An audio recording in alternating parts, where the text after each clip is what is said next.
नमस्कार.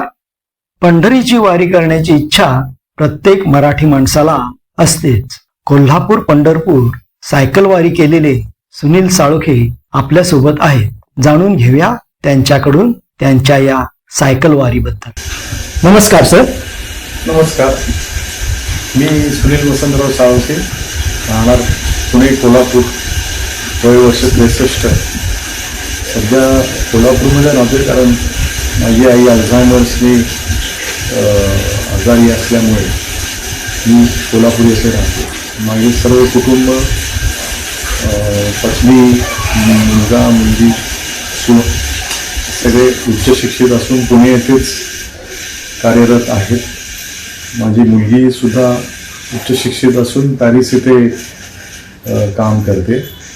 मी सध्या गेले 4-5 वर्ष कोल्हापूर येथे आहे. सायकलिंगचं वेळ तसं लहानपणापासूनच, पण मध्यंतरीच्या काळात तरुणपणानंतर सायकलीचं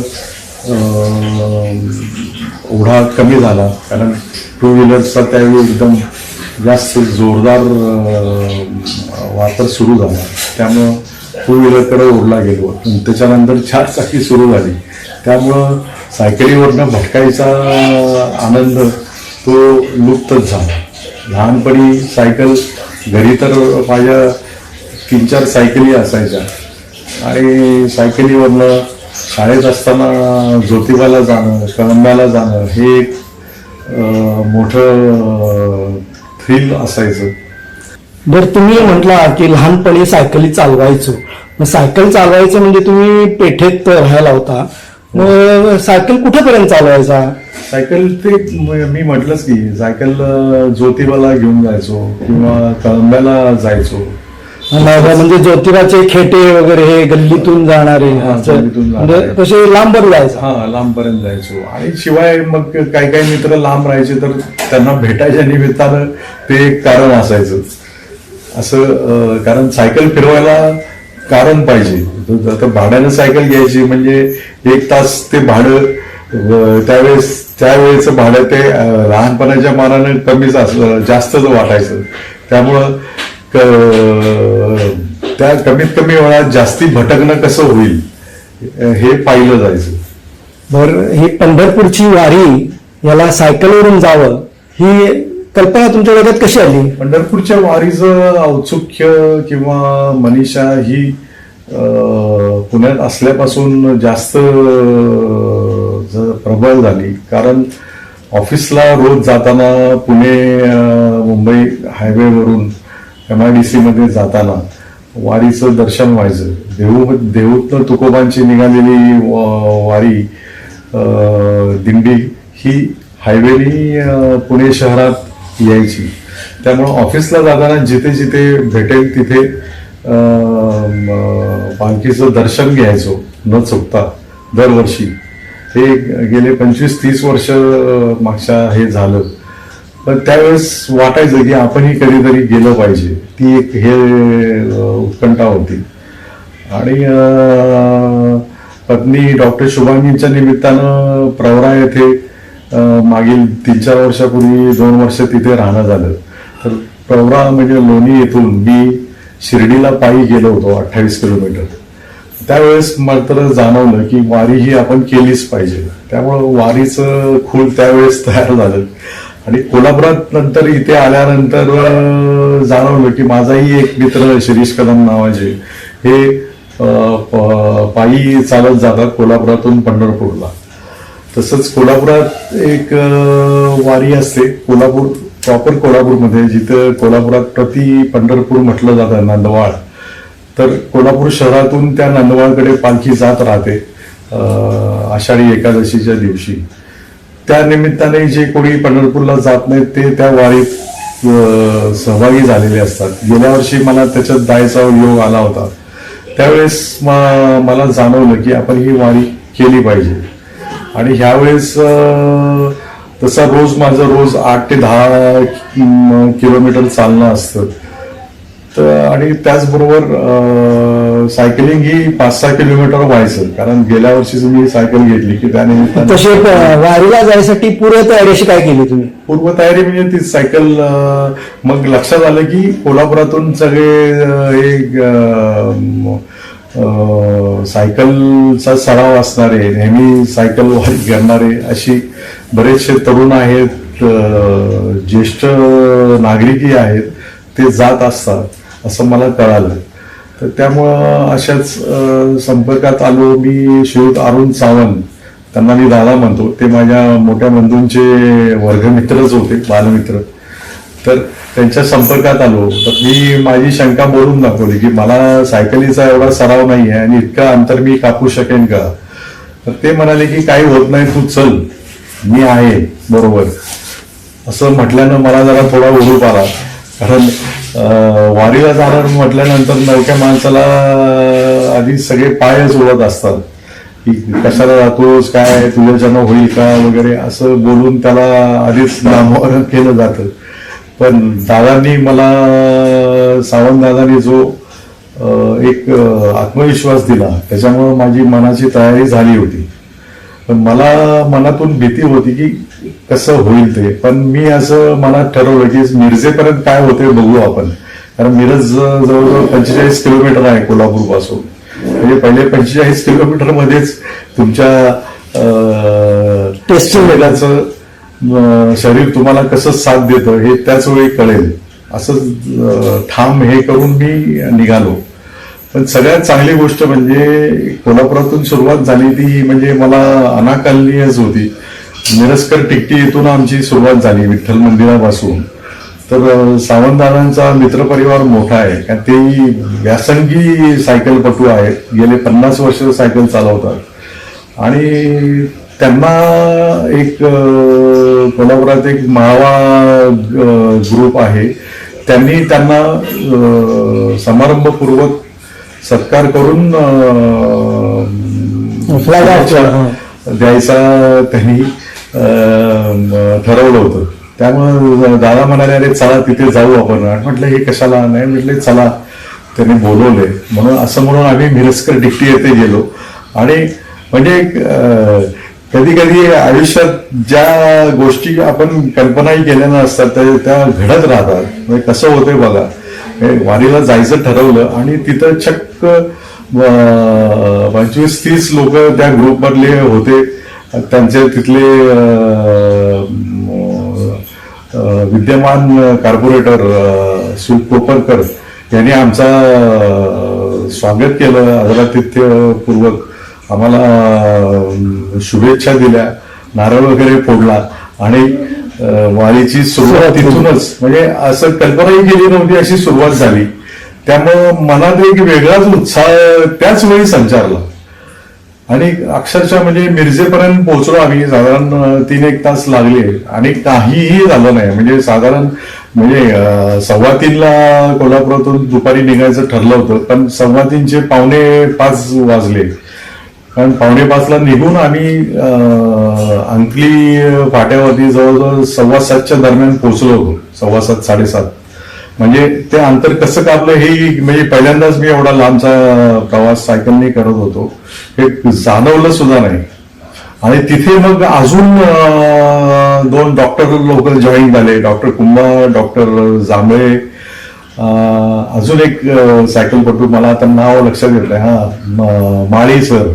हे माळी सर तर आयर्न मॅनचे विजेते आहेत गेल्या वर्षीचे. म्हणजे तरी रनिंग, सायकलिंग आणि स्विमिंग असं त्यात हे असतं, त्यात त्यांनी प्रावीण्य मिळवलंय. आणि हे तर मला नंतर माहिती झालं. तर ते सुद्धा होते, नाही चला म्हणाले जाऊ आपण. त्यामुळं हुरूप आला. आणि अक्षरशः म्हणजे मिरजेला पोहोचेपर्यंत आम्ही त्या दिवशी सगळंच विसरलो, फक्त पाणी पीत होतो आधीमध्ये. चहा वगैरे सुद्धाही घेतला नाही त्यावेळी, किंवा संध्याकाळी काही नाश्ता वगैरे काही घेतला नाही. ते सरळ रात्री 12:30 पर्यंत सांगोल्याच्या अलीकडे 40 किलोमीटर तिथे पर्यंत आम्ही गेलो. आणि रस्त्याने होता, काळोख होता, अंधार होता, त्यात तो चालवायचा, सायकल चालवायचा एक वेगळंच आहे. आणि पूर्ण रस्त्यावरती वरती आकाश चांदण्या चमकतायत आणि खाली इतका हे काळोख आणि नीरव शांतता, म्हणजे निर्मनुष्य रस्त्यावरती आणि भरधाव वेगानं जाणारी वाहनं. मग अशा वेळी सायकलपटूंनी म्हणजे लांब पल्ल्याचा दीर्घ प्रवास सायकलवरून करायचा असेल तर काय खबरदारी आहे असं तुम्हाला खबरदारी तर पाहिजेच. आणि चूक झाली होती की मी सायकल, आता ती गिअर सायकल, माझा पुतण्या जो आहे केदार देसाई, तो ऍक्च्युली जाणार होता, पण त्यानं ऐनवेळी कॅन्सल केल्यामुळे त्याचीच सायकल, गिअर सायकल मी घेतली. मला गिअर सायकल चालवण्याचा अनुभव नव्हताच, पण मी घेतली. पण त्या सायकलीला कॅरेज वगैरे लावून घेतलं, पण हेडलॅम्प लावायला विसरलो. रिफ्लेक्टर सुद्धा होते, पण एवढे पॉवरफुल नव्हते. म्हणजे जितके ते अशा हायवेने जाताना असायला हवेत किंवा लांबच्या प्रवासाला जाताना असायला हवेत. त्यामुळे ती एक खबरदारी सर्वांनी घेतलीच पाहिजे. आणि लाईट तर अतिशय आवश्यकच आहे. तो नसल्यामुळं काय झालं की सावंतदादांनी मला म्हणाले, तू पुढे राहा, मी मागे आहे. त्यांच्या सायकलीचा उजेडामध्ये आम्ही बरचसा अंतर त्यात कव्हर केलं. तर तुम्ही किती वाजता पोहोचला पंढरपूरमध्ये? पंढरपूरमध्ये तिथे पोहोचल्यानंतर 12:30 वाजता मग तिथे बाकीची कोल्हापूरची मंडळी तिथे भेटलो आम्ही. तिथे सगळ्यांनी ग्रुपमध्येच आम्ही जेवण केलं रात्री. सगळ्यांचे डबे वगैरे होतेच, त्यामुळे वेगवेगळ्या पदार्थांचा आस्वाद घेतला. तो तिथे 2-1 तास आराम केला, कारण झोप तर काय आलीच नव्हती. कारण सोसाट वारं एवढं जोरात होतं, म्हणजे अंगावर असं काही पांघराला घेतलेलंही उडून जात होतं, एवढं वारं होतं. त्यामुळे झोप तर लागणं शक्यच नव्हतं. 2 तास आराम झाल्यानंतर परत पहाटे 3:15-3:30 आम्ही तिथून परत आगेकूच सुरू केलं पंढरपूरच्या दिशेने. पंढरपूरला साधारणतः किती वाजता पोहोचला? पंढरपूरला गेलो साधारण 5:45-6 सांगोला क्रॉस केलं आणि पंढरपूरमध्ये पोहोचलो 8 वाजेपर्यंत, 8-8:30 पर्यंत. मग त्यावेळी तुम्हाला काय वाटलं की माझ्या मनात काय प्रतिक्रिया होता? पोचायला उशीर झाला, कारण मी मागेच होतो. मला शेवटी थोडं थकल्यासारखं नाही, पण थोडं त्रास. आता निवांत जाऊ. म्हणजे मला एक मनात एक आनंद होता की अरे आपण हे कम्प्लीट करतोय, बॉडीमध्ये आलं. आणि त्यामुळे मी हळू जायचं ठरवलं. मी सावंतदादा म्हटलं की तुम्ही पुढे निघा, मी येतो, हळूहळू मी येतो, असं करून ते सगळे पुढे गेले. मग मी हळूहळू करत 8:30 पर्यंत मी पोहोचलो पंढरपूर. मग तिथं पोहोचल्यानंतर तुम्हाला काय मनात काय वाटलं? मला अतिशय आनंद झाला की आपण हे करू शकलो. म्हणजे मलाच माझ्यावरतीच विश्वास बसेना अशी माझी अवस्था झाली होती. साधारण आता तुमचं रनिंग वय काय आहे? माझं वय 63. मग 63 वर्षी तुम्ही विदाऊट प्रॅक्टिस 1 स्ट्रोक मध्ये पंढरपूरच्या वारीला ते होतं जे म्हणजे लहानपणी तरुणपणात जे वाटलं होतं की आपण वारीत एकदा गेलं पाहिजे, ते झालं. म्हणजे त्याला आणि असं काही कारण घडलं नाही, पण एक सावंतदादांसारखा गुरु माणूस मागे उभा राहिला की मार्गदर्शन करणारा.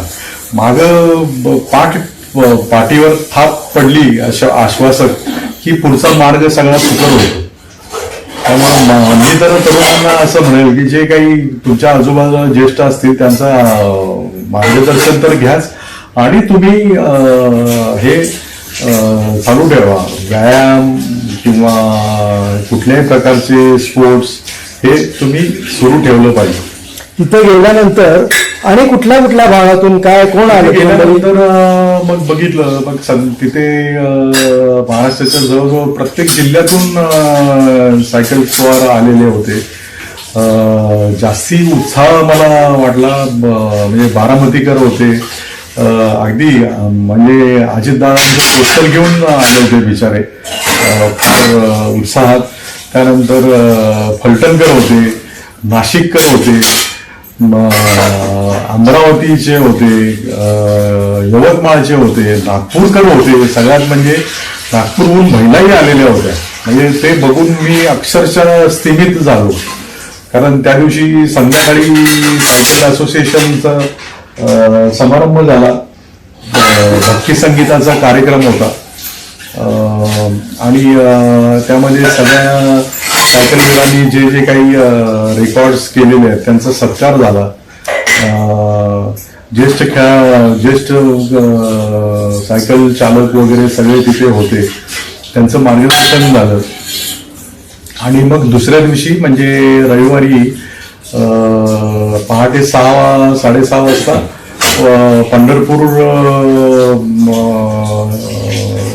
पंढरपूर शहराची स्वारी होती, प्रदक्षिणा होती. आणि त्याच्यानंतर रेल्वे स्टेशनच्या बाजूला एक मोठं ग्राउंड आहे, तिथे सायकल रिंगण होतं. तर पूर्ण पंढरपूर शहरामध्ये अतिशय नीटनेटकं आयोजन, सुरेख नियोजन होतं सर्व ठिकाणी आणि उत्स्फूर्तपणे स्वागत झालं. म्हणजे लोकांनाही फार उत्साह, कारण पंढरपुरात एकादशीच्या वातावरणामुळे बाहेरचे पर्यटकही भरपूर आलेले होते आणि त्यांनाही एक नवखा कुतूहल असा सोहळा बघायला मिळत होता. आणि एवढ्या सकाळी सुद्धा व्यवस्थित लोक वाहन थांबून सगळे प्रतिसाद देत होते. आणि पंढरपूरची प्रदक्षिणा झाल्यावर आम्ही रिंगणासाठी त्या मैदानात गेलो आणि तिथे तर म्हणजे उत्साहाला उधाणच आलं. म्हणजे ते तुम्ही पाहिलंही असेल टीव्हीवरच्या बातम्यांमध्ये किंवा युट्यूबवरती सुद्धा त्याच्या फिल्म्स बऱ्याच अपलोड झालेल्या आहेत. सुरेख, म्हणजे कल्पनाही मी म्हणजे मला वाटलंही नाही की असं काही असतं फारच. आणि दुसरं सगळ्यात आनंददायक गोष्ट म्हणजे की महिला वर्गांचा उत्साह. म्हणजे ज्या महिला आलेल्या होत्या, नाशिकहून जवळजवळ 25 जणी होत्या, लातूरहून होत्या, फलटणहून होत्या, पुण्याहून पिंपरी चिंचवडहून होत्या. तर पिंपरी चिंचवडच्या महिला वर्गाशी बोललो मी, त्या मला म्हणाल्या की आम्ही गेले 5 वर्ष येतोय. म्हणजे ह्या पुणेकर महिला पुणे, फलटण, टेंभुर्णी करत पंढरपूरला आल्या होत्या आणि त्याही पूर्ण दिवसभर. म्हणजे सकाळी काहीतरी 2:30 वाजता त्यांनी सुरू केलं आणि संध्याकाळी त्या 5:30ला पंढरपूरमध्ये पोहोचलेल्या होत्या. तर महिला वर्गाचा हा उत्साह, एवढी धिटाई आणि हे कौतुकास्पदच आहे. म्हणजे इतकी महिला वर्ग जर असं करते तर मला असं वाटतं की आता जी तरुण पिढी आहे, आता जनरेशन अल्फा जनरेशन झेलला तरी यायलाच पाहिजे, पण अल्फा बीटालाही हे आपण संस्कार द्यायला पाहिजे की इथून पुढे. कारण सगळ्यात दुसरं म्हणजे आश्चर्य म्हणजे कोल्हापुरातून 3 लहान मुलं होती जी आपल्या वडिलांबरोबर आलेली होती. एक मुलगी होती आणि 2 मुलं होती. छोट्या सायकलीवरनं ते आलेले होते. म्हणजे मलाही आश्चर्य वाटलं. तेही वडिलांबरोबर न थकता त्यांनी ती 190 किलोमीटरची वारी पूर्ण केली. म्हणजे जर कोल्हापूरकरांनी सायकली वापरल्या तर रहदारीचा त्रास आणि ट्रॅफिक जॅमचा त्रासातून मुक्तता होईल. हे ह्या सायकल वारीचं उद्दिष्ट म्हणजे तेच आहे की शक्य असेल तिथे हे इंधन, पेट्रोल, डिझेल आहे याचा वापर कमी व्हायला पाहिजे किंवा जिथे जिथे टाळता येईल तो टाळला पाहिजे. सायकल सारखं वाहन छोट्या छोट्या गोष्टींकरता वापरायला काही हरकत नाही आणि वाहना वाचून काही आपलं अडत नाही असाही एक याच्यातून संदेश दिला आहे. त्याचबरोबर पर्यावरणाचं संतुलन ही ढळता कामा नये, पर्यावरण ही मेंटेन केलं जावं हाही एक उद्देश त्याच्यामध्ये आहेच. तोही चांगल्यापैकी सफल होताना दिसतोय. तर हे सायकल वेळ जर देशात सगळीकडे पसरला अगदी खेडोपाड्यापर्यंत तर त्याला काही तोड नाही. कारण मी बघितलं पंढरपूरमध्ये छोटी छोटी मुलांनाही कुतूहल होतं की अरे नवीन सायकली, त्यांना वेगवेगळ्या प्रकारच्या सायकली म्हणजे जगातल्या, म्हणजे मला सुद्धा आश्चर्य वाटलं. मी सुद्धा अशा सायकली प्रथमच बघत होतो. म्हणजे अक्षरशः लोक 1,00,000, 2,00,000, 3,00,000च्या सायकली घेऊन तिथे आलेले होते. म्हणजे एवढी इन्व्हेस्टमेंट ती ह्या वयात सुद्धा करतात. एक छंद म्हणून पण आणि एक